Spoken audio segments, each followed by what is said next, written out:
बिस्मिल्लाहिर्रहमानिर्रहीम। एक बड़ी खबर सामने आई है। आपको आगाह करते चलें कि हमास ने इसराइल पर पहले हमले में ही 700 से जायद इसराइली फौजियों को हलाक कर डाला। हमास के सदर का कहना है कि अब इसराइल का दिवालिया करके ही दम लेंगे। पहले ही हमले में 5000 से जायद रॉकेट डालकर इसराइल के छक्के छुड़ा दिए। हमास के सदर का कहना है कि अब वक्त आ गया है कि इसराइल को उसकी औकात दिखाई जाए।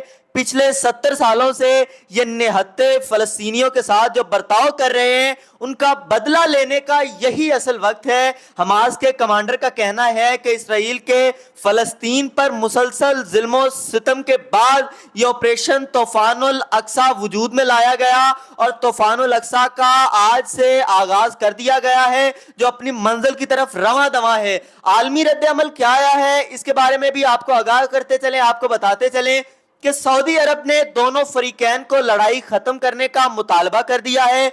और इसी के साथ साथ आपको बड़ी खबर से आगाह करते चले कि ईरान ने फलस्तीन की हिमायत में अपनी फौजें फलस्तीन के लिए रवाना कर दी हैं। और साथ साथ हिजबुल्लाह के सदर सैयद नसरुल्लाह ने इराक के बड़े फौजी दस्ते अबू इजराइल को फलस्तीन की हिमायती जंग के लिए रवाना कर दिया है। आपको आगाह करते चले कि ईरान और इराक ने अपने फौजी दस्ते फलस्तीनियों की हिमायत के लिए रवाना कर दिए हैं। और हिजबुल्लाह के सदर सैयद नसरुल्लाह का कहना है कि अगर जरूरत दरकार हुई तो और जंगजुओं को भी मैदान में उतारेंगे।